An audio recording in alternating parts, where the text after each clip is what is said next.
I am Christina Garnett, and we are going to go ahead and get started on how you can harness the power of community and brand ambassadors. If you look into the chat, I have gone ahead and shared a Medium article that I wrote about how to create a brand ambassador program so that you can increase growth as well as trust for your brand. Specifically, didn't want to go into a slide deck. I know that whenever you're going into conferences, it can feel like death by PowerPoint. So I want this to feel really natural, very conversational.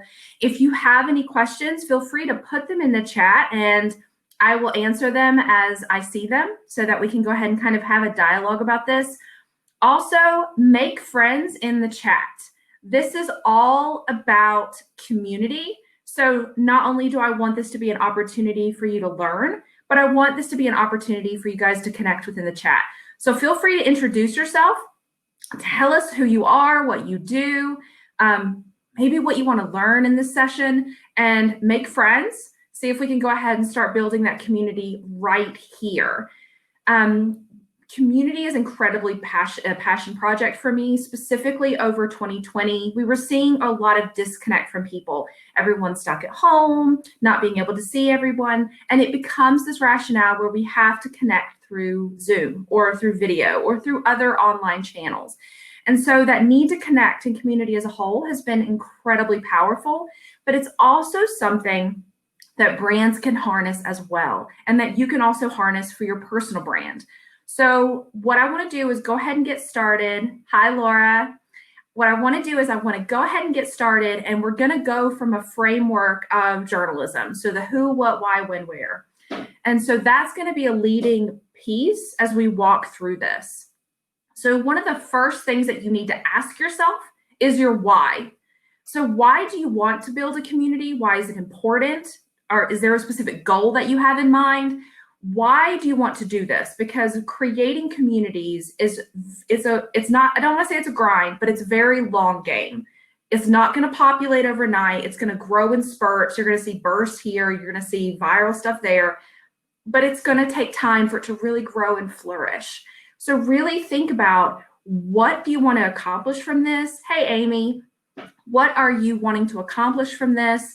And what do you really hope to gain from this community? What are the goals and KPIs? Just like with any other initiative, what are you really expecting here? And how are you going to gauge whether or not your current efforts are successful? So you want to really be able to write down, and if you don't have a piece of paper, I would go ahead and suggest getting one right now to really start taking notes and think about what questions you need to ask yourself.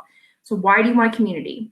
What are the goals for that community? What KPIs or key performance indicators are you going to be looking at to determine what those successes look like? And then, are you going to have milestones? And if so, can you create SMART goals around them? So are you going to be able to create SMART goals and say, I want 1,000 members here, or I want to see a 20% increase in positive sentiment brand mentions? What are you expecting to gain? What are the overall goals of that?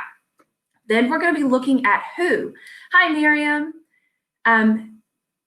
Like I said, go ahead, if you're just joining us, go ahead and go in the chat, say hi, make friends, connect. This isn't just about building community here, but building community in the chat. Let us know a little bit more about yourself. Feel free to talk while I'm talking, do what you need to do, but make friends, really try to use this opportunity to connect with each other. The next is going to be who. It's not enough to say I want everybody. When I talk to people about building communities, I talk to them about you're building an army. That's what you're actually wanting to do. So just like you would with an army, you need specific types of people. I want people who are interested in this, or I want people who are passionate or have goals with this. So identify essentially like a community persona. What is the who that you want to attract in this community? Is it marketers? Is it B2B buyers? Is it consumers? Is it moms? Is it Peloton buyers? Like, what does that look like for you? And be able to really kind of break down, like really nuanced look at who you're wanting to attract. That's going to really make a key focus on who you're trying to talk to, who you're trying to attract, and also where they're going to live. So once you have that list, now you need to know where those people live. So next, you're going to create a list of all the potential places where they could live online. And that's not just social. So yes, we have Twitter and Reddit and LinkedIn and Facebook groups, but we also have mom bloggers. We also have, there could be message boards. Really make a list and don't be afraid for it to feel too long, because right now, everything that we're talking about is foundational. So you want to be able to go in and you want to go in and say, here are the types of places where they could live. And the first thing I would do once you get there is I would search your brand name and see if there's any current conversations there, because that will determine whether or not you want to create a community there and have to decide, like, how do we start those conversations? Or better yet, you're able to tap into communities that are already talking about you, that are already naturally a part of your brand, but you may not know about it. So now we're talking about some social listening, and we're talking about trying to figure out where they are, who they are, and how we can tap into that. So let's say you go into Reddit, and Reddit can be a very happy or bad place depending on who you ask. It takes a lot of getting used to, but once you kind of get the groove and you understand that user culture, then it makes it easier to kind of dive in and see what those conversations are. You could also look at Quora. A lot of people forget about Quora when it comes down to like people asking questions and whether or not there could be brand mentions there. So you want to go ahead, love Reddit. Yay! Good job, Amy. That's awesome. So you want to go in and search and see who's already talking about your brand and make notes of who's talking about it. Because it could be someone that's an influencer or a thought leader that's pumping up or talking bad about your brand that you had no idea about. Just because you don't have a presence on that specific channel doesn't mean your community doesn't either. Your community can live separately and will live separately from you. So you need to think about how you're able to really kind of tap into those, but you can't do that until you know what's there. So all of this is exploratory. So go into Reddit, go into LinkedIn, go into Quora, go into Twitter. Start really, really base level. Let's just look at our name, not mentions. That's where a lot of people get it wrong. They immediately look at their @ and be like, well, they were mentioning us, so they wanted us to see it. That's not where the gold is. The gold is where they mention you, but they don't put the @ because that's the stuff that they're either very passionate, they're either very angry, or they didn't even think or didn't know that you were even there or would be listening. So looking at your name just in the search without it is always a really great way to start. And think about who's talking about you and start making a list of those names. What's happening? What kind of things are we seeing there? So now we're getting into that what. So what are they saying? And does sentiment change, or does the need change based on where they live? So for example, let's say that you have a SaaS product and you find that when you look at Twitter, it's a lot of customer service issues. But when you look on Reddit, you have more of like the development team users and the people who are actually the builders who are having conversations about it. So the way that you would interact with those two communities would be different, because the people who are talking about it and the way they're talking about it is going to be different. You're not going to talk to a customer the way you would specifically talk to a developer. You're going to need to personalize those conversations. So doing that exploratory look, if you just Google Reddit, it'll come up, Laura, and then you can create an account and you'll see that there's Reddits and subreddits. So there's different boards that you can look at, different conversations. So what you're going to do is you're going to look and see where are these conversations happening. And if you're on this call and you're a content marketer, if I say content pillars, you're going to know what that means. Content pillars, like what are the kind of pieces of content that we really want to make sure that we're focusing on? You can't hear me? Let me see. Can everyone hear me? Yes. Okay. Will, you can't hear me? Okay, cool. Okay, I'll keep going. Let me know if you're still having problems, Will. But what you're going to do is you're going to create content pillars for how you would need to speak to those specific channels, just like you would with your content marketing. So if you're on Twitter and you find that the majority of conversations around those is customer service based, then think about what are those kind of topics, subjects that we need to think about? What kind of questions do we need to be asking? What kind of content do we need to be creating? What kind of questions do we need to be asking to engage? Creating what we call a response matrix. So now whoever's managing that community is able to know exactly what they need to be looking for and how to respond, especially when they don't mention your brand. And I'll give you an example. So, and everyone's kind of got their own kind of idea of this, but imagine if you had like a really amazing experience or a really bad experience, and you say something about a brand online, but you don't at them. You don't mention them. Either you couldn't find out what their handle was, or you forgot, or you didn't think that they were going to see it anyway and you didn't care, but whatever. Imagine if you are having that experience and you're sharing it, good, bad, or indifferent, and then the brand sees it and responds. How does that make you feel? It immediately makes you feel valued. It immediately makes you feel heard. And it immediately shifts how you feel about that brand. If you love them and they see it and they love it, or they like it, or they respond, then that just further multiplies that positive sentiment that you have for them. Versus if you are adding them and you're saying like, I need you to see this, I'm giving you love, or I'm giving you hate, or I'm giving you frustration, and you don't hear anything back. I always talk to brands and I say that when someone is talking to you, you need to think of it like you are in a relationship, because that is truly what you are in, whether you realize it or not. You are in a relationship. So when someone is saying something very positive about your brand and you don't respond, that is the same as someone telling you, I love you, and you don't say it back. What does that make that person feel? Versus, have you ever gotten in a fight with somebody and they are yelling at you and they are trying to explain why they're frustrated and you ignore them? How does that go? Does that resolve the argument, or does it only make things worse? So think about when you're building community, it isn't just about finding people. It isn't just about putting them all together in a Slack channel. It's about creating those relationships and explaining to them, I want to be more than just a brand to you. I want you to be more than just a customer to me. I want you to be a part of this thing that we're building together. A really great example of this is Peloton. Peloton's community exists outside of the brand. Peloton just empowered users to help build it. So if you're a Peloton user, you can decide what hashtags you want to use. You can decide what specific groups you want to be in. There's Peloton mom groups. There's like Cody Cult XOXO groups. There's groups in the UK. There's groups in the US. There's groups by city. You're able to really find your people, and it's growing daily. So what you have is you have that Peloton became very quick. It became very obvious very early that they weren't going to be able to manage the community themselves. They do the best they can. They help. They'll ask you if you have questions and things like that. But the community has grown so much that it's essentially self-serving now. So that when you go into a ride, like for example, you can high five people.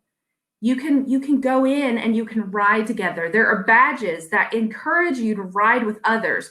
You are encouraged to create community, to create connection with each other. You're able to follow others and have them follow you. And that's why you have, if you look on Instagram and you look hashtag Peloton moms, hashtag XOXO Cody, hashtag you do you boo. You have all of these micro communities that have created a subset under Peloton, and they all lift each other up. And so that's another thing you need to think about. If you are building a community, it can live on its own, and chances are it will do best when it's on its own.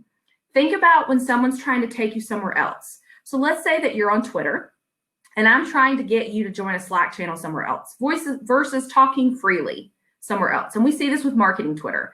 Marketing Twitter, there's multiple Slack channels that have grown from it. There's a circle account that's being made to share people over there. But the majority of people are staying on Twitter because that's where they were first. And they don't necessarily want to migrate to a Slack channel or to a circle account. They'd rather just have the conversations they're already having. So if you're going to create like an owned community, and that could be through Bevy does a really great job, Circle's another option, or just a traditional Slack channel or Facebook group, you're not going to have 100% migration from where you found them into where you are. So it's really important to think about where you want that to live and understand that it's not always going to live in an owned channel for you. Once you have that, then you're able to think about when you want to create these connections. Is it for a conference that you're having later on? Is it for a special release for a product? Like, for instance, Peloton just did a Beatles release over Christmas. What do you want these people, and when do you want to activate them? It's a really interesting opportunity to determine when you want to engage, when you want to pull the army out and have them do something for you. It's incredibly important to know when you want to activate them and when you want them to just exist in that community by themselves, embracing each other, amplifying each other, building each other up. Now, a piece of that separately that can also help you build that community are brand ambassadors. Adobe Insiders does a fantastic job of this, like top level ambassador program for me. Adobe Insider is they have a select group of thought leaders and creatives that already use Adobe products. They have a good following and they're known for being creatives. They're known for being in that space. So when they have like Adobe Max or they have new press releases or new feature releases, they're usually on the front line sharing them. So you have this community, you have these key people that are leading, that they are the ones that are pushing and sharing that voice. So if you need amplification, instead of having to do ads where you're spending tons of money, you're going to have troops on the ground that are going to be pushing that message for you organically. So they're able to share things for you. They're also seen as think tanks. So if they want to test drive a new feature or demo something, then the Adobe Insiders are a fantastic opportunity to have like your current users do this. And when they talk about Adobe in their normal Twitter, in their LinkedIn posts, wherever they live, they're able to create something that makes sense to them. Brand ambassadors don't just work because of their clout. It has to feel organic. It has to feel like they mesh and there's the synergy, although I hate that word, but there's the synergy between the brand and them. So if you were scrolling and a brand ambassador is posting something about a brand, it needs to feel like there's no advantage for them to share that. It needs to feel like it naturally would live there. I hate the word synergy too. I feel you. I feel you. I hate it, but it works sometimes. But you have this opportunity to find who are the key people that you should be connecting with. If you are looking for opportunities to find these people, you can find them in that list that we made before. They're familiar people. Do you see thought leaders? But another thing I would look at is if you haven't tried Spark Toro. It's a new tool by Rand Fishkin of Moz fame, but it's Spark Toro. I'll put it in the chat. But what it's going to do is it's going to give you audience intelligence. So you can look for your social accounts, you can look for keywords, and it's going to tell you where those people live online. So if you're like, this list is great, Christina, I'm not spending all weekend online just Googling stuff. Totally fine. Totally feel you. What I would do is I'd go to Spark Toro. There's a paid version and a free version. You get like 10 searches a month for free. And what you're going to do is you're going to go in there and you're going to search keywords, your social accounts, who follows you, and it's going to let you know where those people live online. What blogs are they reading? What YouTube channels are they watching? What social accounts are they following? And it's going to give you that audience intelligence that really helps you break down and understand where those people live online. So then you can start actively engaging with them and start building this community. So if you're new and you just started coming in recently, I have a post at the very top of the chat. I can reshare it if I need to. That is a breakdown blog of how to build a brand ambassador program. I also have a Community 101 guide that I'm writing, and I'm going to be releasing that this weekend.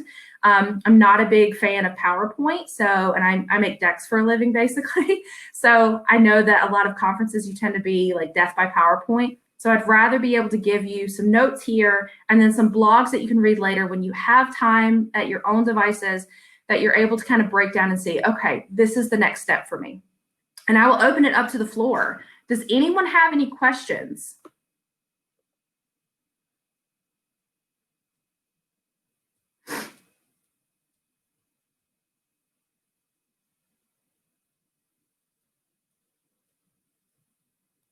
You're welcome, Liana. Another thing I would do too if you haven't already, if you are new to social listening and you don't know where to begin, I would take a look at Talkwalker Alerts. Talkwalker Alerts are essentially, think of it like the social version of Google Alerts. There's a free version, so you can go in and you can say what keywords and what brand mentions you want, and they'll be able to send you reports that share the mentions that you're getting that aren't necessarily those at mentions. It's a really great way to get started and to start doing research. Okay, so you talked about Peloton. Can you give another example of a brand that is doing a great job of listening to their audiences? Yes. I am biased, but I love Liverpool. So Liverpool Football Club, they had a really tough year, weren't able to even though they won the championship, but they weren't able to have fans be able to come into Anfield, their stadium.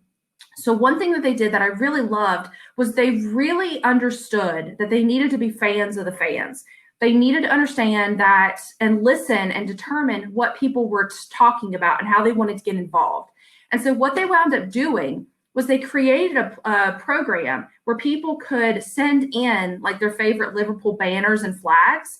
And then when they came back to Anfield for the final game, for the match for them to win, they decorated all of the seats where the fans would be, and it included those banners. So when the players came out, because it was a dual thing, it not only made the fans feel like they got to be a part of that moment and they got to have like their personal memorabilia be a part of that moment, but then the players got to come out and got to see like just a sea of love and red, like all over Anfield. So I'm a big fan of that. I'm also a fan of, I also think that Spotify does a really great job of this too. Spotify is always constantly looking for opportunities for like new playlists, new opportunities for artists and trends. They're constantly seeing what's working on TikTok. So like if you look and anytime you see like viral hits and you look at that playlist, it's basically like TikTok songs. Let me see, Amy. In my former SAS, we connected that cars would most enjoy the case study showcase at annual workshop. They started sharing advice. Naturally, this also gave product and marketing insights. Absolutely. Listening to your people, even when they have something negative to say, it's an opportunity. It's an opportunity to really flourish and grow and get insights. I came in late. Would you mind repeating who you are? Absolutely. I'm Christina Garnett. I'm a senior insight strategist for Visit. I've worked with agencies. I also work with Fortune 500 companies to do visual intelligence. So basically our startup, we have a SaaS platform that's launching in Q1. And what we do is we provide visual intelligence. So we're actually able to measure images based on what audience you want to target. And then we're able to help you decide which ones are going to be the best performing based off of millions of triggers that we specifically have for images. And I have a breakdown of community building experience on the brand level as what for nonprofits, small businesses, and Fortune 500 companies.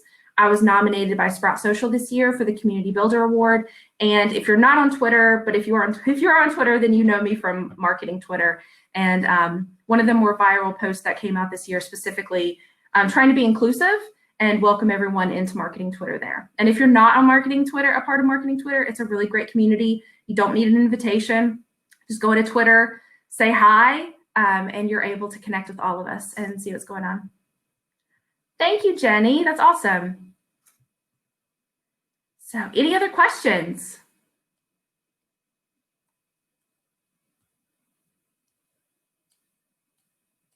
Well, like I said, the brand ambassador blog is on my Medium currently right now. I'm going to be dropping the Community 101 guide that's going to break down a lot of the steps that I'm talking about here, but you're going to see more in-depth pieces as well as examples from Peloton and from Liverpool and also Adobe Insiders, because those are really great. How would you deal with rogue ambassadors? That's a really good question, Ronnie. In order to deal with rogue ambassadors, it's all about setting boundaries early. It's very much like child rearing. You can't set boundaries after they should have been established. So whenever you're setting up a brand ambassador program, there needs to be set expectations and behaviors, and let them know that it needs to be mutually beneficial. It shouldn't feel one-sided, but that they need to understand that they are representing the brand, so they can't be going off and like cussing out people on social, or they can't be talking about things that aren't relevant or aren't appropriate for the brand. And then what you're going to do is one thing that I really like is you don't want to necessarily call them out, but you want to be very clear that if they are removed, that they're no longer a part of it. So one thing that I really like is a brand ambassador should be a privilege. It's open access to a brand that the normal user does not get.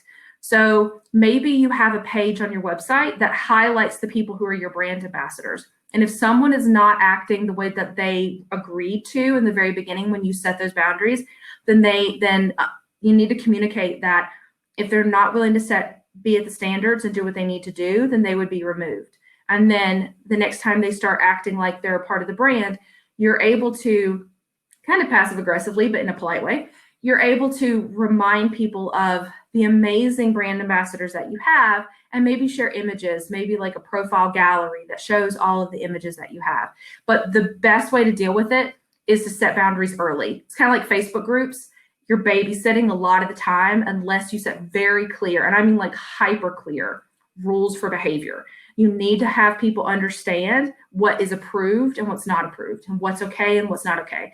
If you're going to do a Facebook group for absolutely anything, I would highly recommend you immediately start thinking about setting the behavior guidelines. Because I wish that we lived in a world where you don't have to tell people how to be nice and how to behave, but that's definitely the world we live in, especially on social. I hope that answers your question, Ronnie. I found organic listening to be really effective using the platforms themselves rather than a third-party tool. Do you have any tips for organic listening? Yes. I love organic listening. I find that native use tends to be really helpful because and I could be wrong, but from my experience, I feel detached when I'm using a third-party tool outside of the native platform itself. So that organic listening piece really feels a lot easier for me, and I feel closer and more connected to the content themselves. What I would do for organic listening is I would create a list first. And I know I've said this a lot with different things, but I think setting foundational materials, especially if you're not the only person doing it, Google Docs and spreadsheets are your friends. Create a list of all the potential keywords that you need to be looking at. If you're running like a seasonal campaign, or you're creating, or you have like mentions that are specifically about like a new feature coming out, then you want to make sure that you're adding those to the list. Because let's say that you're having like a specific hashtag for a specific event. That's not necessarily something you need to be searching all year round, but creating those keyword lists, and then beside them having a column for dates, like when do we need to be listening for these? And then to another column that says, what channels do we need to be looking at these for? And then going into the search box. Hashtags are great, but they're a crutch for so many brands and so many people. I think a lot of people forget that the search function works whether there's a hashtag there or not. Really, the only difference between like searching organically within the search box versus the hashtag is that the hashtag is clickable to like send you there. But apart from that, you can still use the search function and find anything that you want. Don't be afraid to use like quotation marks and really kind of get in there and see what's happening. And then also look from different perspectives. A lot of people will search specifically like whatever comes there first. And so they'll be like, oh, well, it's going to show me the most popular ones, which is a great place to start, but then they never go to what's latest. So you need to make sure that you're looking at it from different perspectives. So if the search function gives you like the most recent, but then it also gives you the most popular, make sure that you're looking at both. Because you could have someone that has a really valid point, positive or negative, but just hasn't been alive on social long enough for it to really gain enough traction for you to notice. And you just got stuck on something that was said 4 months ago that you can't really do anything about now, but it has like tons of likes or tons of engagement. You need to be making sure that you look at both. All right, Will, can you talk more about the work you do measuring images? Absolutely. So if you go to, I'll put the website here. So if you go to visit.com, you'll see that we have, I work in the services team and we do consultancy work. So we do decks. We'll basically be able to break down all of the images that you have. We will determine what audiences that you would like based on either you want to try a new audience or you want to do general population, or like here is your main target persona.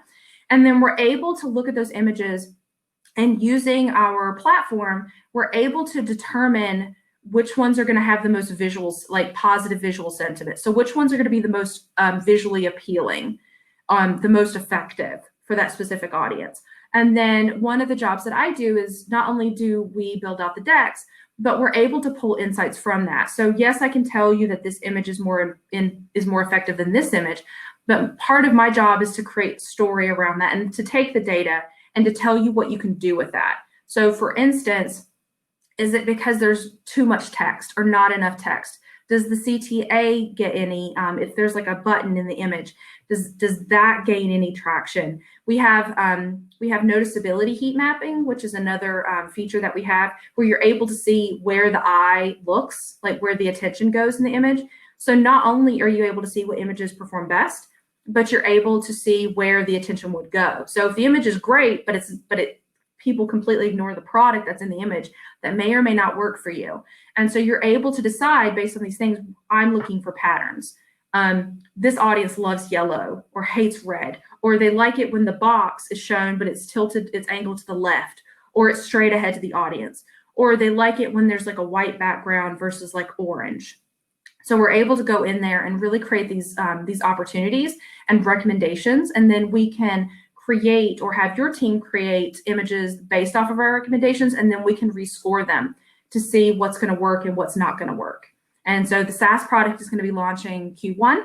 So keep an eye out for that, but feel free to go to visit.com. You can also request a free demo. So if you go there and you're like, oh, that sounds really cool, I want to learn more, feel free and one of our team can reach out to you. Any other questions? Will Momentum session be recorded to watch on demand later? Do you know? I don't know, Jenny. I'm so sorry. I think it might. I don't know. But if you are on Twitter, feel free to say hi to me. I'm at that Christina G. And I hope that you enjoyed the session. I know it's short, but I'm going to be working on the Community 101 guide today and hopefully getting it published later tonight or tomorrow.